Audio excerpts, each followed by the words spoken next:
So, um, in the last lecture, we talked about probabilities and I guess normalizing the wave function of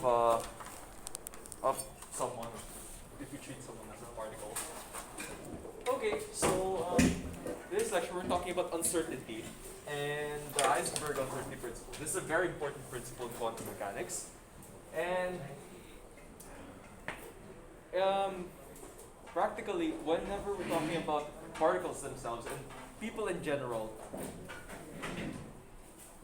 when we're talking about people in general, we're not certain about someone's behavior because, of course, when we do create some prediction about someone, let's say, oh, well, tomorrow that person's going to do this, of course, there's going to be the chance wherein they hear about it and then, of course, they're not going to do it as to make you seem incredible, as to make you seem mistaken or not reliable.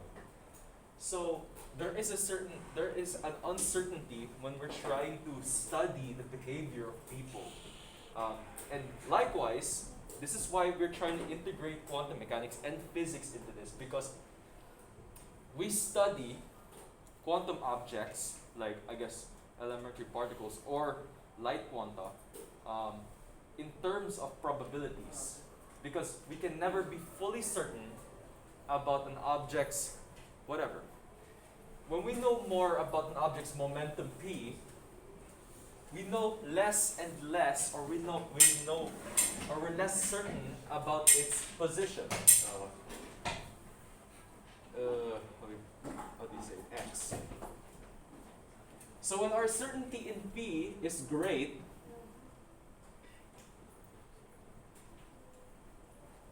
our certainty in x is low. So we're uncertain about a particle's position when we're very certain about what its momentum is. And likewise, when we know more, or if we're more confident about a particle's position, we are less and less confident about how it's moving or what its momentum is. And so this is the Eisenberg Principle. So if delta P is our certainty in the momentum, and delta X is our certainty in the position, delta P times delta X is greater than or equal to h bar over 2. Where h bar, of course, is the reduced Planck's constant, h over 2 pi. H is Planck's constant, the original Planck's constant, or Planck's constant, and h bar is the reduced. Now what this basically saying is that the more we're certain about a particle's momentum, the less certain we are of where it is, and likewise, or vice versa. So again, if we were to try to treat a person as a particle, or at least an abstraction for their behavior, of course, this would apply. Okay. So, so I'm gonna give an example. Let's say that this over here is our wave function. Let's see, it's a wacky probability amplitude. Say this is our wave function psi. And then we take its norm squared. And let's say its norm squared is something like this.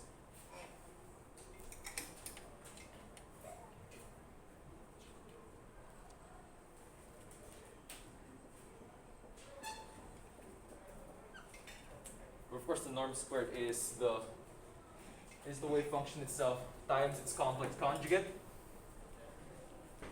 Of course, over here, these values here become thinner, and you notice that, or if I say so, or I'm going to say that as this approaches infinity, the graph here, or the wave function, or norm of the wave function, approaches 0.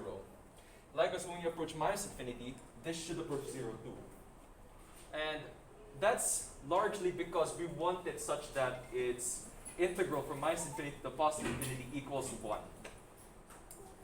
Otherwise, this isn't a probability amplitude.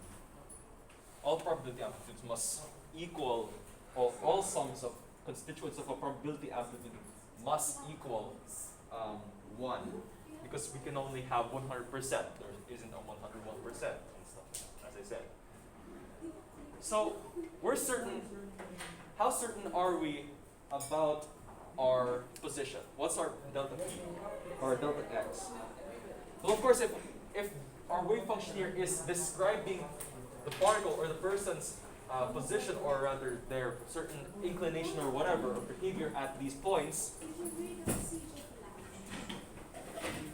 then of course, if our wave function here is normalized, of course, and we have this kind of probability amplitude, our certainty now is high. And likewise, I suppose because of the Heisenberg Uncertainty Principle, what we know about the momentum is low, or our certainty with the momentum is low. Because of the Heisenberg Uncertainty Principle. Because of course, let's suppose I say, okay, let's say the board is green. Okay, that's a fact. The board is green. But what if I ask you the question, what time is it? Of course, you won't be able to answer me what time is it with this information, with the board is green. So likewise, even though we know a lot and we're certain about the momentum or the position of a particle, that can never answer a question of what exactly its momentum is, or what exactly its position is. That can never answer it. So therefore, these two would be quite inversely related to each other. But you'll notice that, of course, in delta x, delta b, greater than or equal to h bar over 2, delta x is strictly greater than, divide this by delta p. So h bar over 2 delta p. So these two are inversely related to each other, even though this is not strictly an equal sign. If we ignore the greater than sign here, this would be practically equal sign, and of course we get an inverse relationship, you notice.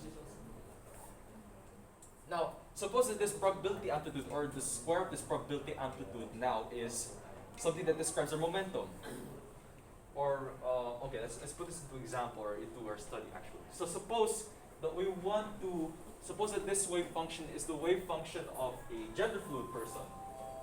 Then, let's suppose that this probability amplitude describes what they identify as at a certain point in time. Well, for that, of course, we are not certain, or if we have a high certainty in what they want to identify at a certain amount of time, we would never be fully certain, or our certainty with, let's say, who they like, or what's their sexual orientation, is pretty low. Because we cannot answer that question because they're not related at all. So suppose in other times other than these points in time, the person wants to identify as a male. Then of course, our certainty in what they want to identify is pretty high. So that's what we know about this right now. So let's make another probability amplitude. This time, let's say that the person always identifies as a female. Oh my God. So let's say that this is the wave function. Now you notice that this is not normalized. This is a stupid wave function because when we take its sum from minus infinity to positive infinity, this goes beyond 1. This in fact blows up to infinity. So because of this kind of function here, we can never be fully certain about where they are because they can be anywhere, or the position or the particle can be anywhere in this space. When we take the norm squared of this wave function, we still get something like this, right? They can be anywhere here, or the particle can be anywhere. If you think of this in terms of the particle, they can be anywhere in this space because their probability amplitudes, or rather the square of the wave functions, tells us that they can be anywhere here.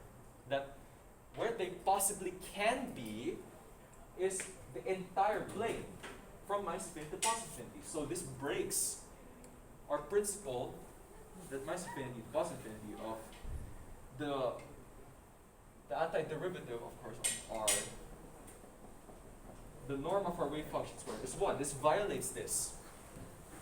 That's one reason why, of course, we normalize the wave function. But this also violates what we know about certainty. We are never fully certain now. We cannot be certain about the position of the particle. And likewise, we cannot be fully certain. I mean, of course, we can be fully certain here about what the person identifying as. They identify as female from minus infinity to plus infinity, whenever time. So, but this ultimately violates what we know about probability amplitudes. So we don't want to consider these types of functions. And although the state of the system is fully described, or we know very well what the state of the system is, we cannot work with these type of probabilities. Because when we think, okay, so it's likely they could be a female anytime here, there's no point in studying the system anymore because we already know the system here. What we want to study are systems that are unpredictable, that are governed by probabilities. And so that is why over here, that's why when our momentum or our certainty in our momentum is high, our certainty in our position is low, and vice versa.